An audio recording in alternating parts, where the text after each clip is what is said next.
fois, je veux dire Shalom Bananazambe. Shalom. Shalom Bananazambe. Shalom. Shalom encore une fois avec nos acclamations. C'est la paix et cette conférence est une conférence de paix, de réconciliation avec notre Dieu en ce qui est du savoir de sa parole et de sa volonté. Et je verrai à ce que ceci soit noté au-delà de chacun de nous, qu'aujourd'hui, nous allons plus réfléchir parce que beaucoup de gens, en ce qui est de la matière de l'évangile, de la parole de Dieu, ils trouvent comme si c'était aussi simple et que la chose de Dieu est dénouée de toute réflexion et qu'on devait tout recevoir comme on vous présente. Et ce qui a fait que aujourd'hui, beaucoup vivent dans n'importe quoi, vivent dans l'ignorance et plus encore, continuent à croire parce qu'il a trouvé ses parents sur cette voie-là, il a trouvé ses aînés et c'est comme si c'est une contrainte et il est en train de suivre cette voie-là sans la connaissance. Et c'est pourquoi cette conférence, je verrai à ce que nous puissions l'inscrire sur la ligne de la réflexion, de la révélation, et plus encore, lorsqu'on est révélé, pour connaître la véritable volonté de Dieu, afin que nous les servions dûment. Et donc, je verrai à ce que, d'entrée de jeu, nous puissions circonscrire notre conférence sur quelques points qui vont nous orienter. Et donc, premièrement, comme nous avons 3 jours, comme si on écrivait une lettre, en ce premier jour, nous allons nous étaler sur une introduction. Au deuxième jour, nous entrerons dans un développement de notre thème. Et le troisième jour nous permettra justement ici d'atteindre la conclusion. C'est dans ces 3 étapes que nous allons marcher, de telle sorte que nous puissions découvrir de fond en comble ce qui est notre thème. Là, le modérateur l'avait déjà si bien présenté. Nous parlons de conflits, de confusion, de quoi?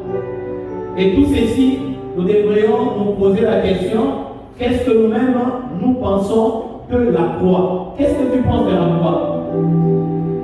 On a toujours prêché, tu as toujours entendu parler de la croix, mais il y a quelques points que je verrai à ce que chacun de nous prenne note, parce que ça pourra te permettre de bien marcher durant ces 3 jours, de bien éclairer justement ici la lanterne s'il y en a, et d'unifier encore davantage notre savoir dans la parole de Dieu.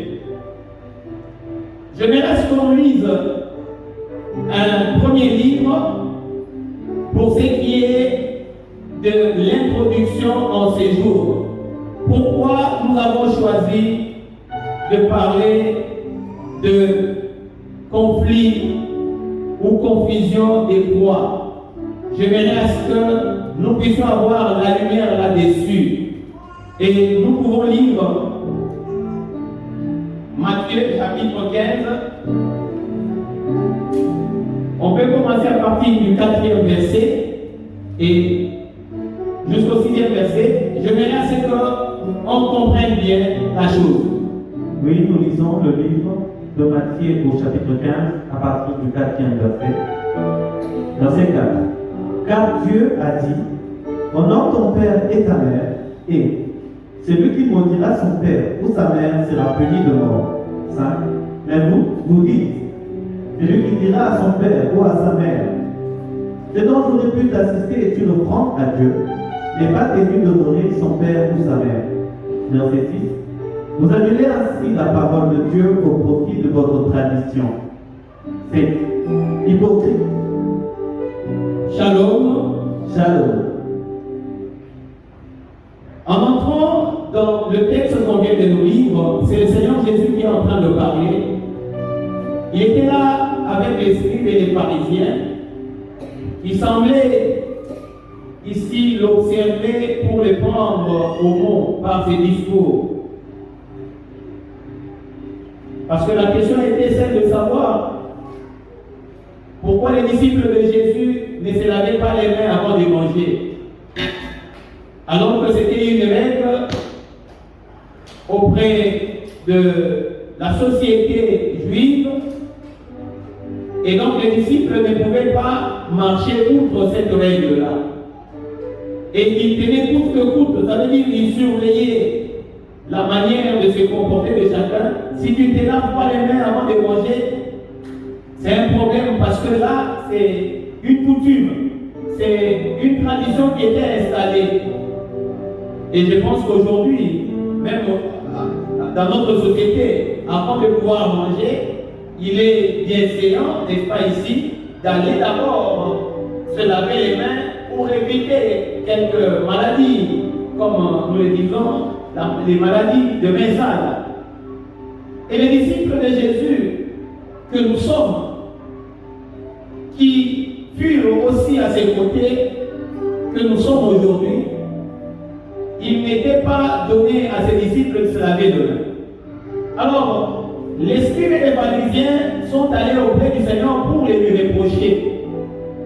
Voici ce que le Seigneur dit. Il leur dit, vous, c'est bien important, quand vous dites de l'accomplir à l'endroit de votre mère, de votre père, vous dites, oh non, nous pouvons prendre pour aller donner à Dieu. Et Jésus-Christ a dit, c'est ainsi que vous annulez la parole de Dieu pour établir votre tradition. Shalom. Alors, la première des choses au cours de cette conférence, nous aimerions à ce que nous puissions quitter les traditions. Parce que aujourd'hui, beaucoup de gens croient à la croix sans savoir ses origines. Et peut-être parce que la croix a été établie comme une tradition. On va poser des petites questions ici pour voir pourquoi et comment la croix s'est retrouvée dans l'évangile. Et aujourd'hui, nous aurons donc ici à éclairer là-dessus. Et donc, c'est un premier élément. Tout au long de notre conférence, nous allons étaler la révélation, la vérité de la parole de Dieu, de manière à ce que nous puissions quitter les traditions. Beaucoup de choses que nous trouvons dans les églises, nous ne savons donc pas ici leur origine. Aujourd'hui au moins, nous avons touché ce qui est de la croix. C'est pourquoi nous avons parlé de conflits, nous avons parlé de confusion. Vous comprendrez ici quelle est la raison, la motivation qui nous a poussé à justement ici formuler notre thème de cette manière-là. Et donc, la première chose que nous allons combattre tout au long de notre conférence, pourrais-je dire, ce sera ici les traditions. On installe les traditions même dans la chose de Dieu, et ceux qui viennent après, ils sont emballés dans ces traditions-là. Est-ce qu'elles venaient de Dieu? Non. Le Seigneur Jésus a dit ici, quelquefois nous annulons sa parole au profit de traditions. Est-ce que la croix n'est-elle pas une tradition qui annule la parole de Dieu? C'est ce que nous allons aussi voir. Ça, c'est un premier point. Un deuxième point que nous allons plus ici toucher, c'est, lisons, 2 Corinthiens, chapitre 10, versets 5 à 6. 2 Corinthiens, au chapitre 10, à partir du verset 5 jusqu'au verset 6. Verset 5. Ce que je suis en train de donner ici est une direction. Et suivez bien, ça va nous guider tout au long de ce que nous allons développer dans notre conférence. Verset 5. Nous renversons les raisonnements et toute hauteur qui s'élève contre la connaissance de Dieu. Et nous amenons toute pensée captive à l'obéissance de Christ. Ah, donc, tout au long de ce que nous avons ici,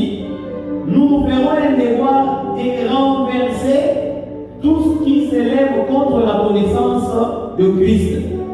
Si la foi s'élève contre la connaissance de Christ, nous l'empêcherons d'avancer. Nous nous opposerons. Mais si la foi marche avec notre Seigneur, alors nous l'approuverons et nous montrerons ce qu'il faut réellement de cette foi. Oui, papa.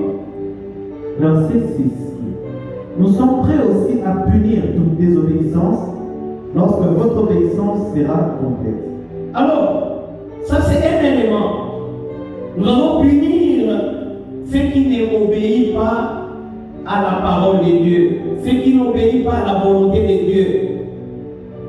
Tout en nous occupant premièrement ici de renverser tout raisonnement. Si la foi est un raisonnement qui s'élève contre la connaissance de Christ, et alors nous allons nous en occuper tout au long de notre conférence ici. Et on approuvera que c'est qui marche conformément avec la connaissance de notre Seigneur. Ce sont là les éléments. Et pour terminer, du moins dans la direction que nous devons emprunter tous, j'aimerais à ce que nous puissions retenir aussi ce point, et comme ça, nous allons commencer à déballer. Lisons encore 1 Corinthiens 2, 9 à 7. Et je voudrais juste vous étonner de cette lecture. La parole de Dieu nous dit ceci. Quand nous avons lu Psaume 119, verset 130, cette parole nous dit ceci, cette écriture, que la révélation de tes paroles est claire. Elle donne de l'intelligence aux simples. Donc, nous ne saurons pas seulement découvrir ce qu'il y a de traditions, non plus nous occuper de tout raisonnement, mais aussi nous allons étaler la révélation en donnant de l'intelligence afin que tout celui qui est simple, qui va se diminuer devant la révélation, devant la parole de Dieu, il se verra glorifié parce que l'humilité précède la gloire. C'est ainsi que dans ce verset de Corinthiens, il y a une chose très importante que nous allons relever là-dedans. Quelle est la chose en question? Nous voulons parler ici que chacun de nous soit celui qu'on appelle l'homme spirituel. Aujourd'hui, tel que nous t'avons invité, toi et moi sommes des invités du Seigneur. Une seule chose doit nous préoccuper, c'est que nous soyons tous des hommes spirituels. Pourquoi nous nous permettons aujourd'hui, parce que certains peuvent se dire entre eux là-bas, mais comment on peut parler de la foi, on connaît déjà la foi, c'est là où on a crucifié le Seigneur. Oui, nous te concédons ce que tu connais, mais prête seulement l'oreille à cette conférence, avec tout ce qui va être développé, tu comprendras que tu n'as pas eu tort d'être là. L'homme spirituel juge de tout. Et les Écritures vont plus loin pour dire, même les profondeurs de Dieu, il est appelé à les juger.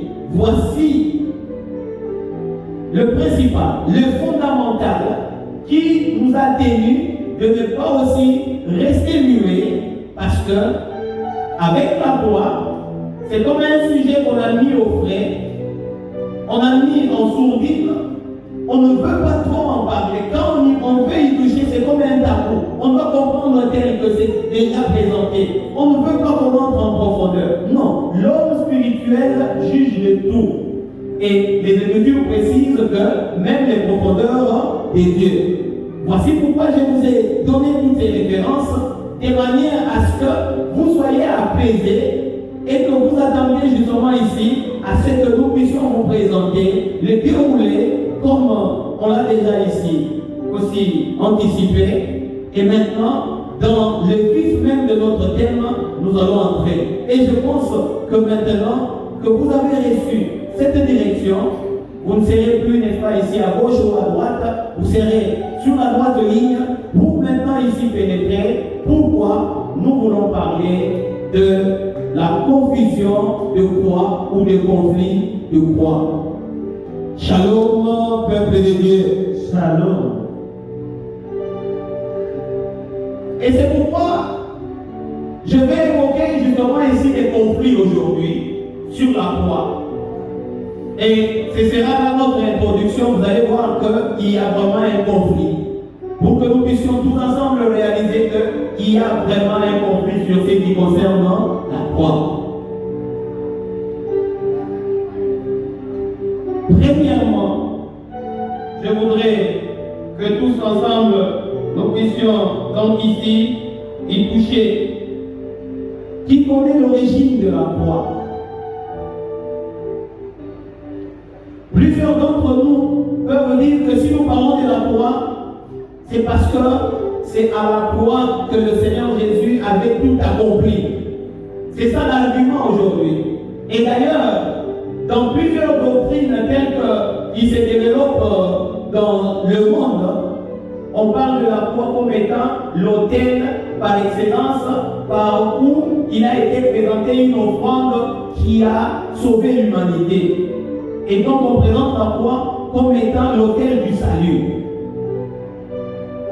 Ils peuvent avoir raison, mais d'où est-ce qu'ils tirent tous ces raisonnements-là? Et si ces raisonnements s'élèvent contre la connaissance de Christ, c'est là le problème. Et aujourd'hui, nous allons pénétrer à ce niveau-là. J'aimerais, sans parler de l'histoire, mais que nous puissions nous référer juste, parce que nous avons dit la conférence biblique, nous serons dans la Bible, mais aussi sans ignorer que nous vivons dans un monde, nous toucherons peut-être ce que nous avons eu, ce que nous avons étudié, voir comment l'homme est en train de confronter et de constituer justement ici la confusion et les conflits sur des matières telles que nous l'avons évoquées. Lorsqu'on parle de la croix, on parle d'une potence.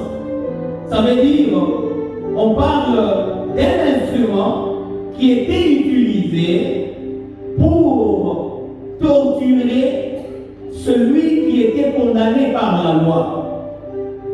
Et la croix n'a pas vu son avènement avec le Seigneur Jésus.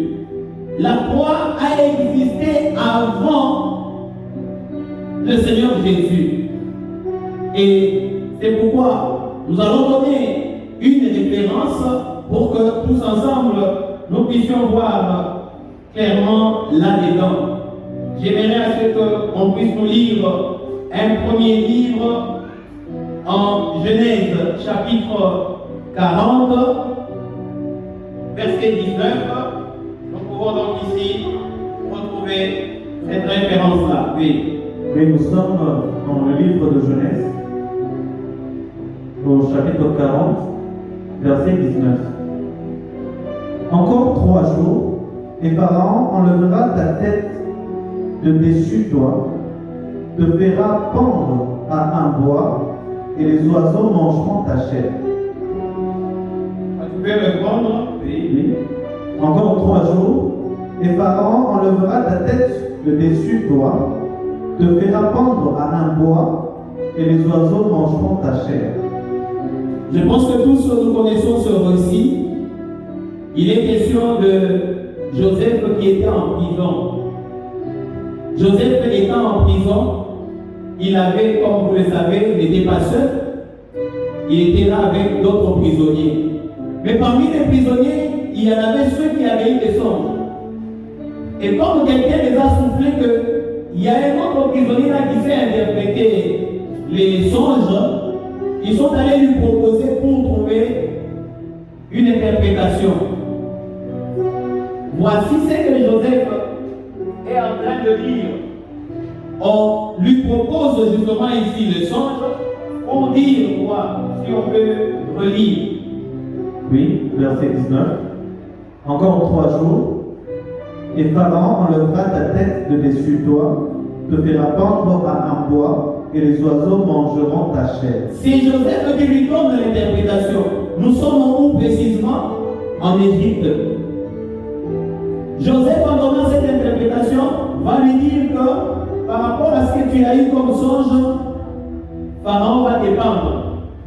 Et donc, ce qu'on appelle la croix, c'est justement cette potence, cet instrument qui était prévu pour punir tous ceux-là qui étaient condamnés.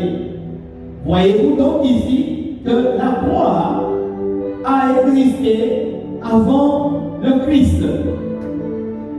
Et nous allons donner un autre verset, une autre référence pour que nous puissions comprendre amplement que cela est vrai. Voyez-vous, quand nous lisons ici, c'est déjà en Genèse. Israël, au travers Joseph, qui est incarcéré en prison, il parle déjà du bois, de la pendaison. Ça veut dire que la croix, cet instrument de supplice, de torture, était déjà connu en Égypte. Deutéronome va nous éclairer encore là-dessus. 21, à partir du verset 22. Le livre de Deutéronome, au chapitre 21, à partir du verset 22.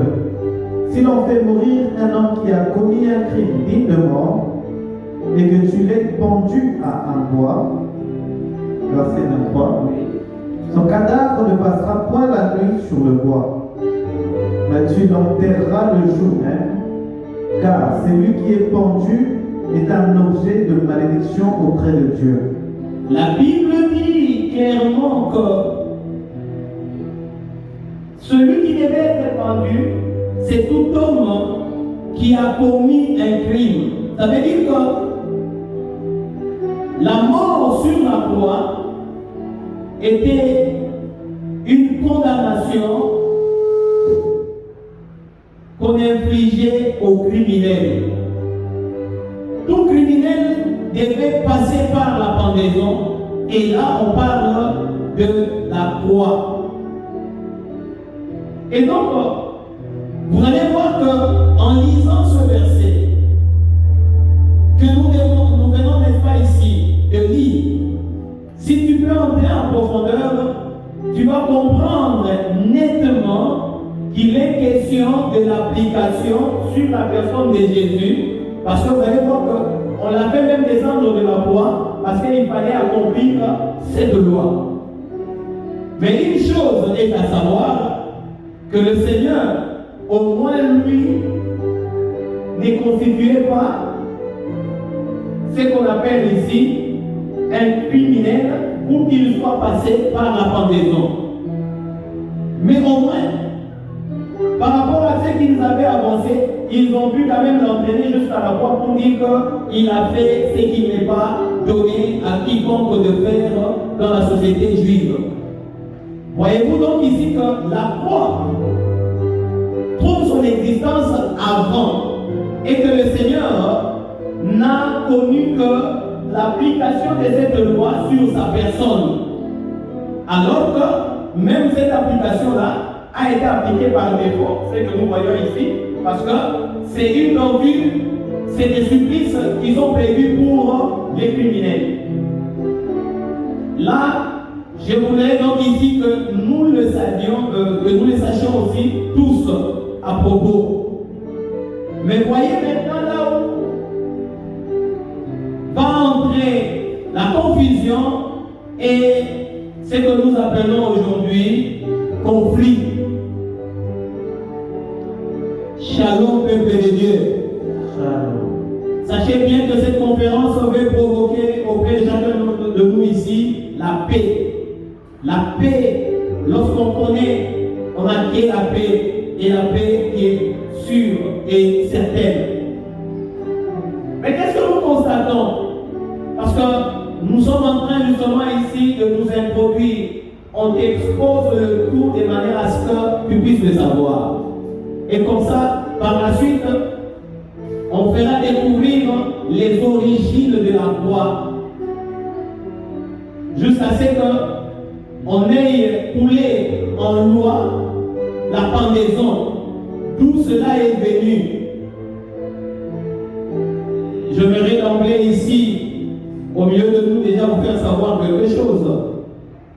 Est-ce que vous savez que la foi telle que nous l'avons dans l'application à l'église, vous trouvez la foi, vous savez que cela est venu juste parce qu'il y a eu quelqu'un qui a rêvé et comme il était tellement élevé en dignité, il a imposé et c'est resté comme une tradition, une coutume et personne ne s'est jamais posé la question comment on a adopté la présence de la foi dans la doctrine et dans les églises.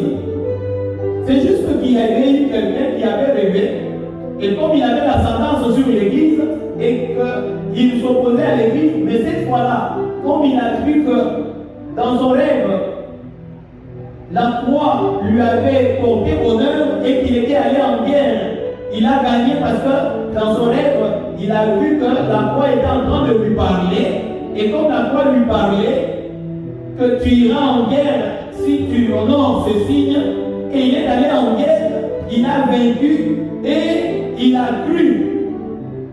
Shalom, peuple de Dieu. Shalom.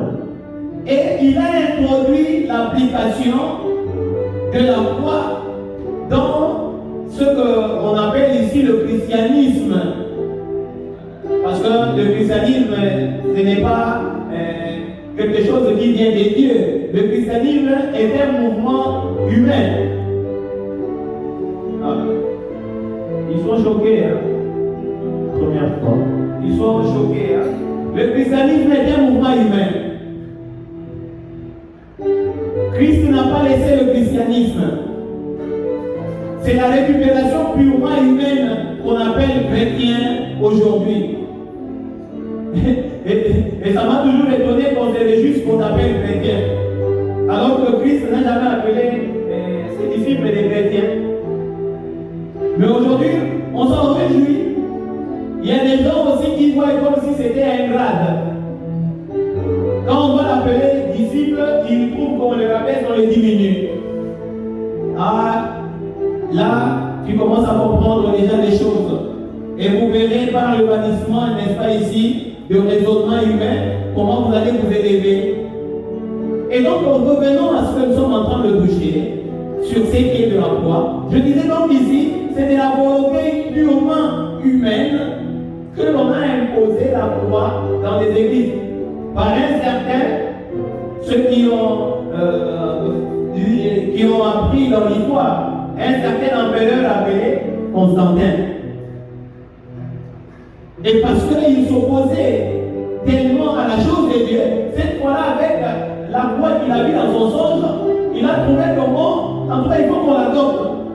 Et c'est quand il a fait adopter la foi qu'il a aussi présenté sa personne comme étant converti, et on l'a adopté parce c'est un empereur romain, et les Romains étaient des colonisateurs. Aujourd'hui, vous allez comprendre que les colonisateurs, ils sont où? Et c'est là qu'on parle de la foi, qui a des origines, n'est-ce pas ici, latines, quand on parle de la foi. Vous allez voir que ça vient du latin. Et nous sommes en train de pénétrer. Là, c'est une chose. Mais maintenant, comment nous parlons de la confusion? Chers frères et sœurs, nous pénétrons dans notre introduction en vous révélant une confusion. Aujourd'hui, beaucoup de gens se penchent aussi en disant le Seigneur Jésus a dit ceci, le Seigneur a fait ceci. Lorsque vous lisez Luc 14, je vous épargne de la lecture, vous pouvez vous seul lire ce livre-là. Le Seigneur Jésus a donné comme condition à ses disciples que si vous voulez être mes disciples, chacun de vous doit porter sa croix. Shalom, chers frères et sœurs. Shalom. C'est ici où j'apprécie. Même les metteurs en scène des soi-disant films de Jésus, même lorsque le Seigneur Jésus a demandé à ses disciples de porter chacun sa croix, il n'y a aucun metteur en scène qui a déjà eu à l'idée d'avoir un scénario où chaque disciple avait avec lui sa foi, à la demande du Seigneur. C'est là que j'ai commencé à voir qu'ils étaient toujours aussi confus. Vous ne verrez aucun scénario réalisé depuis la nuit des temps, de tout ce qu'on veut récupérer pour dire on veut, n'est pas ici, rendre vivant tout ce que le Seigneur a vécu. Il n'y a aucun film où on nous montre par exemple que pour immortaliser les paroles du Seigneur, on voit un disciple avec sa foi en train de marcher. Et là commence la confusion. Et là je me dis, les disciples, soit les disciples n'avaient pas obéi à cet appel. Et c'est là que beaucoup vont commencer à entrer dans les interprétations. Parce que c'était une demande ouverte. Si tu veux être disciple, que chacun puisse porter sa foi. Qui a vu, même par un verset de la Bible, en dehors de cette demande-là, où on vivait maintenant avec chaque disciple, chacun avec sa foi. J'ai commencé à comprendre qu'il y a de la macabre, il y a de la confusion déjà là-dedans. Encore là, un problème. Vous avez compris que la confusion commence déjà. Sinon, un conflit. Si cela était question, la foi même de Jésus, est-ce que lui aussi avait sa foi? Est-ce que c'était la foi de lui-même Jésus sur laquelle il devait lui-même être crucifié? Ou c'était une foi préparée par d'autres personnes?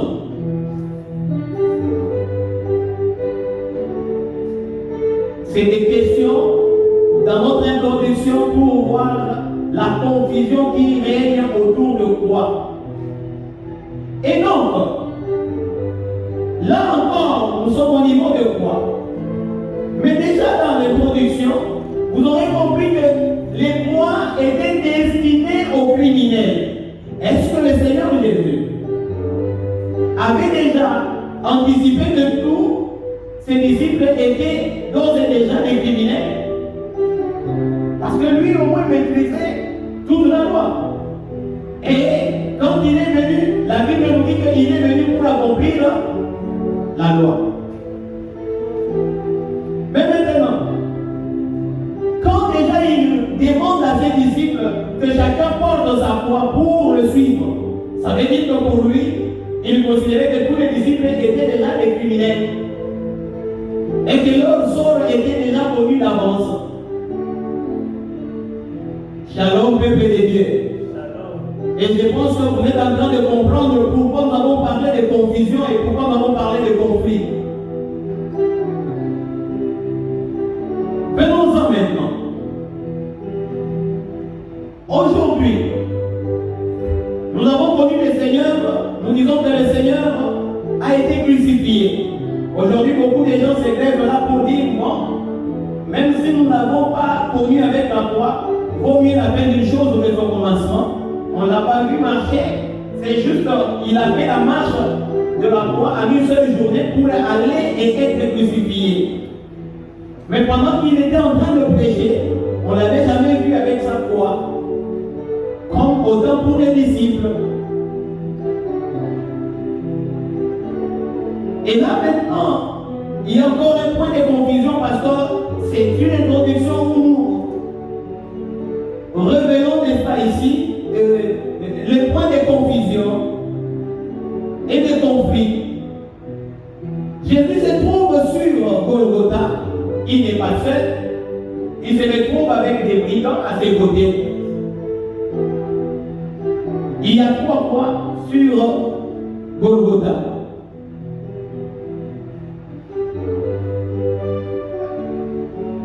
J'aimerais encore aujourd'hui ce que l'on nous présente, si réellement Jésus avait occupé aussi les milieux. Parce que on nous présente celui qui a occupé les deux hommes étaient à ses côtés. Admettons que cela fut ainsi. Mais, quelle est la différence du point de vue constitutif de la croix de Jésus et de celle de brigand? Quelle est la différence que l'on pouvait voir à l'œil nu que ça c'est la croix d'un brigand, ça c'est la croix de Jésus? Et encore faut-il dire ceci, que si aujourd'hui on est disciple de Jésus, comment on peut distinguer la croix et celle de Jésus? Quel est le point distinctif entre les différentes croix pour que nous puissions aujourd'hui, comme la plupart des assemblées, parce qu'il y a la confusion, on parle de la croix de Jésus, mieux il fallait pour nous parler de Jésus, mais on a pris l'occasion aussi pour encenser la croix. Quelle est la raison pour laquelle la croix a élu domicile aussi dans la chose de Dieu? Et donc on se pose aussi maintenant la question, qu'est-ce qui pourrait faire la différence entre la croix des deux brigands et celle de Jésus? Confusion.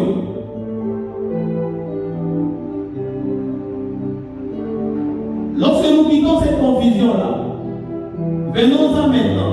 Qu'est-ce qui pouvait marquer que ici, c'est ma croix et cette croix n'est pas celle de quelqu'un d'autre?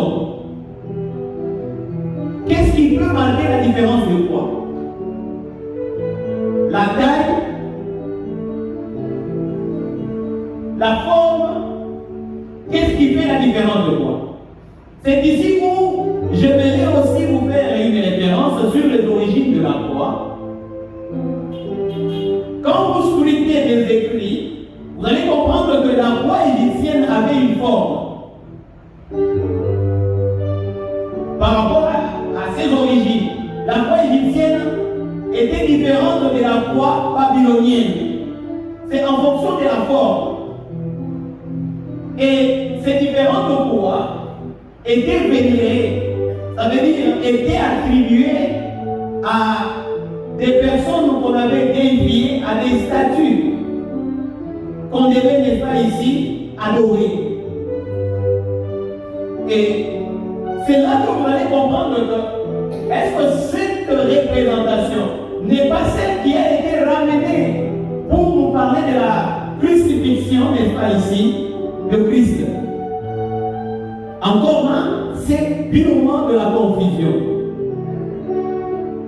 Mais le plus grand, c'est le conflit qu'il y a entre l'évangile et la croix qui a trouvé, n'est-ce pas ici, son parcours normal dans l'évangile. On commence à parler de la croix. Quelle est la motivation? Tout ça ne représente que confusion. Et là encore, ça n'est pas fini. Là encore, ça n'est pas fini. Shalom, peuple de Dieu. Une autre confusion que je voudrais maintenant relever encore. Qui a réparti les croix concernant les lieux où nous devons les trouver? Aujourd'hui, nous trouvons les croix au niveau des cimetières. C'est quel type de croix? Qui a recommandé cette répartition-là? Vous allez voir, aujourd'hui au moins, on a pris des rigueurs quant à ceux.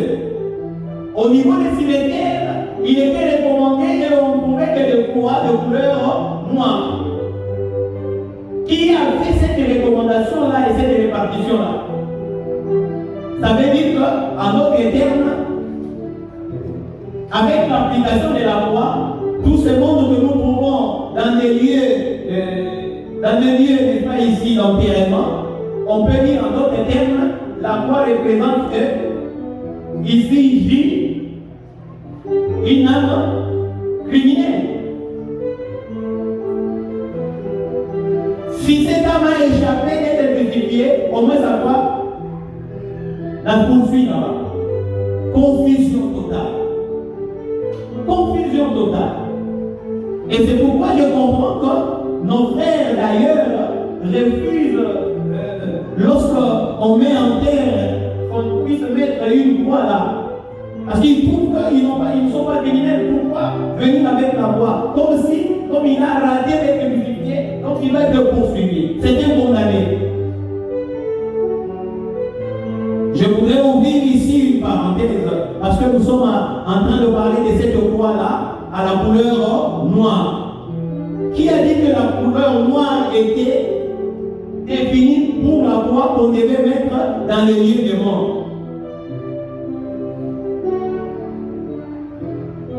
Shalom, chers frères et sœurs. Shalom. C'est ici où vous ne devez pas être d'accord. Lorsque un membre proche de vous, parce que la mort, elle est incontournable, comme on le dit bien, la mort est eschatologique.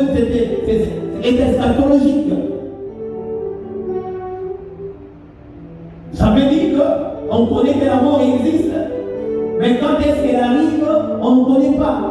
C'est ça ce qu'on appelle l'eschatologie. Mais quand la mort vient, il ne faut pas accepter que aujourd'hui j'ai vu des personnes pensant avoir la maîtrise de la parole de Dieu, des Saintes Écritures, mais c'est Dieu qui a condamné l'homme.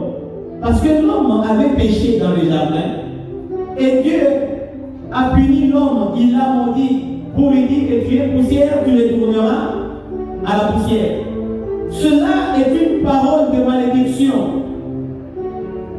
Mais vous allez voir aujourd'hui, pendant les funérailles, des pseudos, je les appelle comme ça. Permettez-moi de le dire qu'ils sont des pseudo-prédicateurs de la foi. Tu es poussière et tu retournes à la poussière. Ça veut dire qu'ils sont en train de maudire les leurs. Et je trouve que c'est pourquoi ils accompagnent même avec la foi, parce qu'ils l'ont maudit. Et donc, comme la Bible dit, maudit soit quiconque qui est pendu au bois, à la croix. Ils me poursuivent même là pour les maudire encore. Et donc, vous devez vous opposer. Parce que tout au long de votre parcours sur la terre, vous avez reçu la parole de Dieu. Et donc, cette parole-là vous a dépouillé de la malédiction. Et donc, ils oublient même la prédication pour continuer à maudire. Et donc, quand ils maudissent, et c'est pourquoi je comprends qu'ils doivent s'accompagner aussi d'une croix. Confusion. Est-ce que ces gens maîtrisent la parole de Dieu? Non. Nous comprenons qu'ils le font au modèle traditionnel. Ils l'ont trouvé. Il y a des prédicateurs traditionnels. Ça veut dire qu'il n'a plus de réflexion à se faire et il trouve une matière pour lui. Il entre dedans. Il n'y a plus ici à le voir. Il n'y a rien à réfléchir ici dedans. On a trouvé, et parlons-nous, n'est-ce pas, de l'exercice du cerveau. Entrons dedans. C'est tellement comme ça. Et tout ça, il y a des générations qui trempent dans l'égarement, il y a des générations qui sont détournées de la face de Dieu, de la volonté de Dieu, de la parole de Dieu. Et c'est la raison pour laquelle aujourd'hui, nous devons être équilibrés, afin qu'une nouvelle intelligence naisse et que nous puissions nous opposer. Parce que nous sommes des hommes spirituels. Nous jugeons. Nous allons sur toutes les juridictions, nous jugeons parce que nous avons connu la pensée de Dieu. Et parce que nous avons connu la pensée de Dieu, nous comprenons qu'il a été crucifié injustement parce qu'il ne lui était pas destiné, lui qui n'était pas criminel. Et donc la potence, la torture qui est la croix est prévue uniquement pour les criminels. Et donc la croix ne peut pas être encensée ici à l'église, par exemple aussi. Là, j'en viens maintenant à une autre couleur que l'on trouve sur les croix qu'on trouve au niveau des églises. Si nous trouvons des croix au niveau des églises, ça veut tout simplement dire qu'on a trouvé qu'il y a trop de criminels au niveau de l'église et qu'on doit les poursuivre de façon à les crucifier.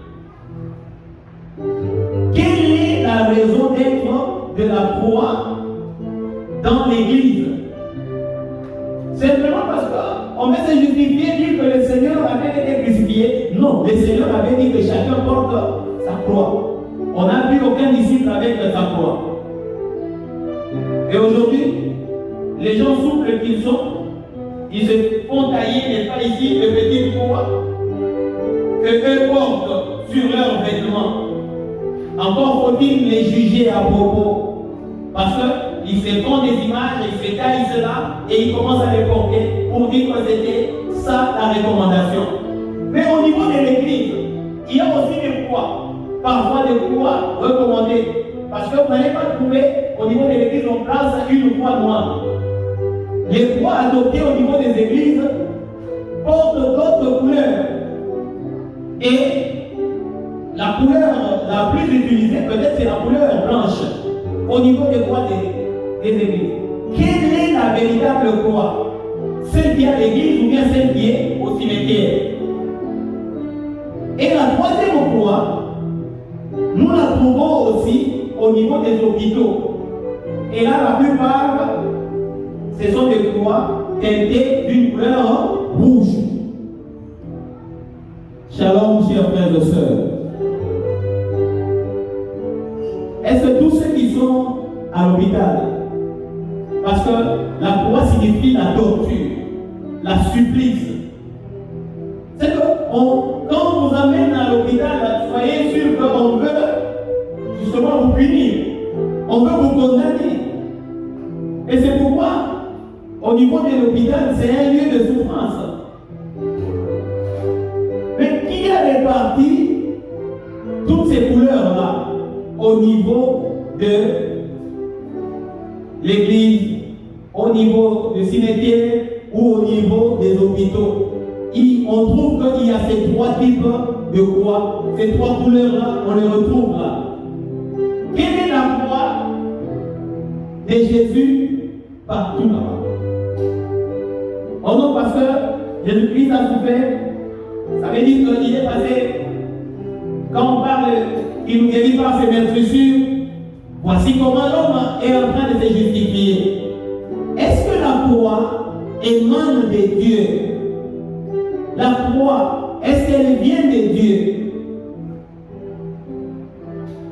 Quand nous allons pénétrer ici les Écritures, vous allez voir, mes chers frères et sœurs, que la croix, comme nous l'avons lu, la croix ne vient nullement de Dieu. C'est pourquoi l'apôtre Paul a dit une chose, laquelle nous allons lire. Si tu as eu l'invitation, tu peux voir cet écrit-là sur ton invitation, qui est une référence détail. C'est une référence détail que nous avons mentionné là-dessus. Amen. Une référence détail. Nous pouvons les lire. 2 Corinthiens. Pour que nous puissions tous ensemble comprendre cette notion qui est la notion, n'est-ce pas, ici de croix. Oui, tu peux lire? Oui, 2 Corinthiens, au chapitre 2, à partir du verset 7. Plutôt c'est 1 Corinthiens. Oui. 1 Corinthiens chapitre 2, verset 7, de 7 à 8, verset 7. Oui.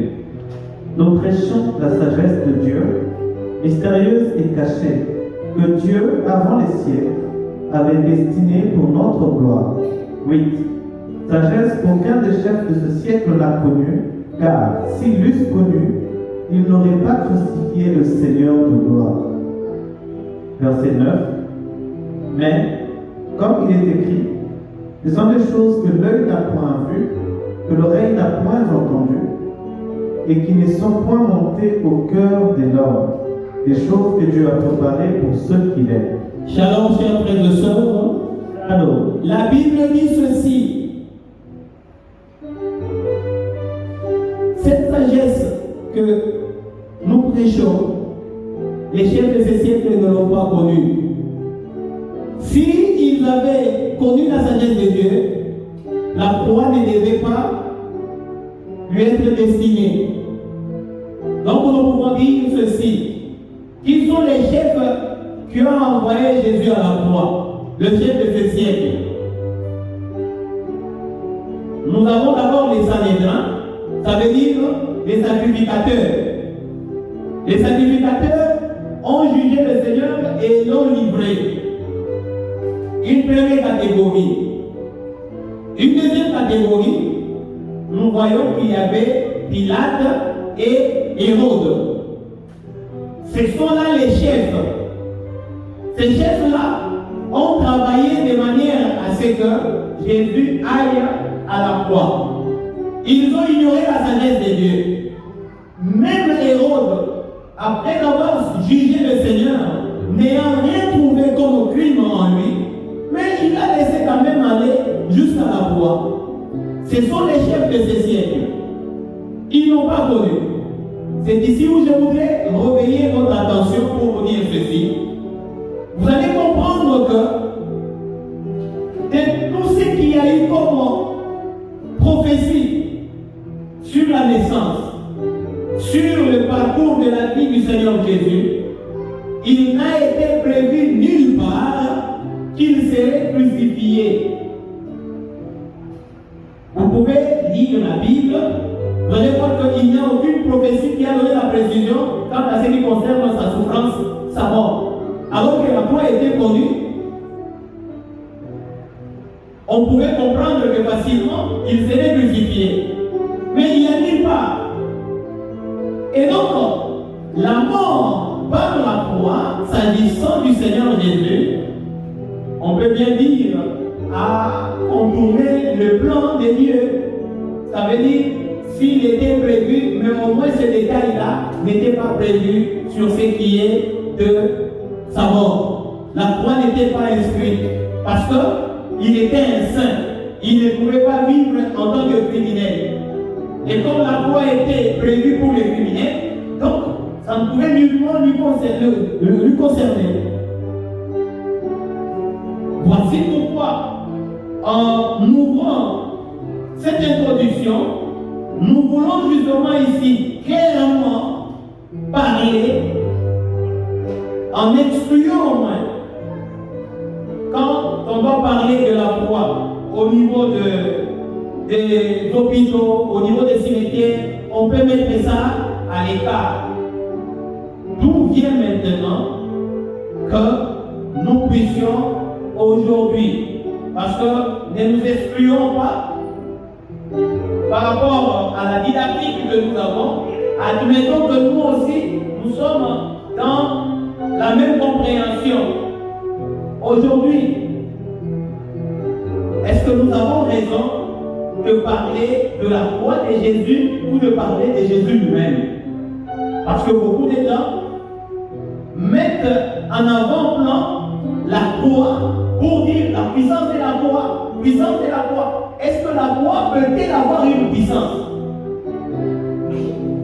Si la croix a une puissance, la croix n'a la puissance que sur les criminels. Parce que quand on les fait passer là-bas, la croix les condamne. La croix c'est pour les tuer.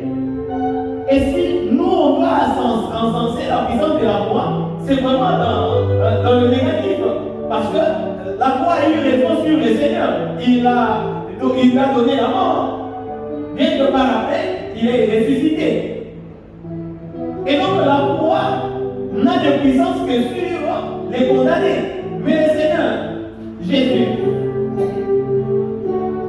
est-ce que la croix a-t-elle une puissance? C'est pourquoi, mes chers frères et sœurs, vous allez comprendre que aujourd'hui, beaucoup de gens gens sont entrés dans la matière, dans la parole de Dieu, comme une tradition. Nos parents, l'évangile nous a été amené comme il n'y en avait pas une autre, et donc nous sommes entrés en danse, et c'est ça la vérité. Et tout le monde aujourd'hui a commencé à parler de la foi. Mais de quelle manière on parle de la foi? On croit que la foi est une chose. Et c'est ici que je voudrais, dans cette introduction, je voudrais déjà ici vous amener à vous réveiller positivement.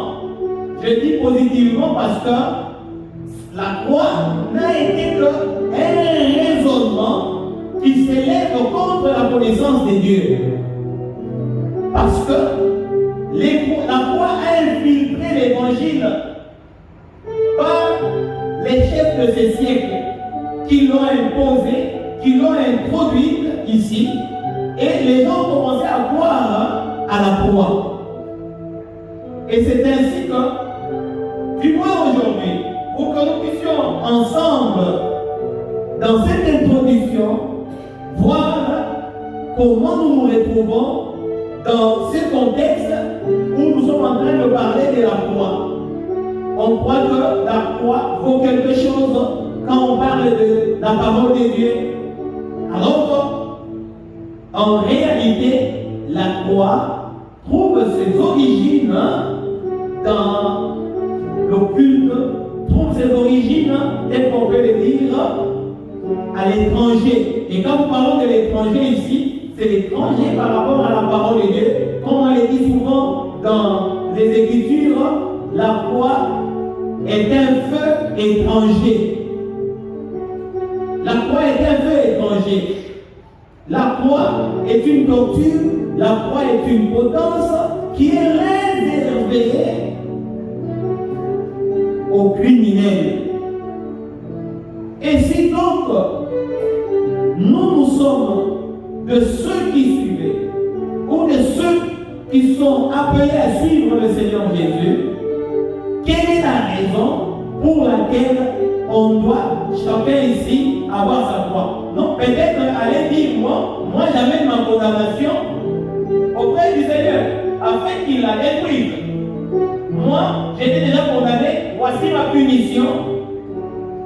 Et donc, quelle est la place de la foi? Et ici, pour que nous puissions laisser justement la parole à l'Assemblée, parce qu'il faut qu'on réagisse sur base de ce premier point ou de cette première partie où nous avons introduit en parlant de la foi, parce que nous entrerons dans le développement pour te faire voir les origines et ça va te révolter.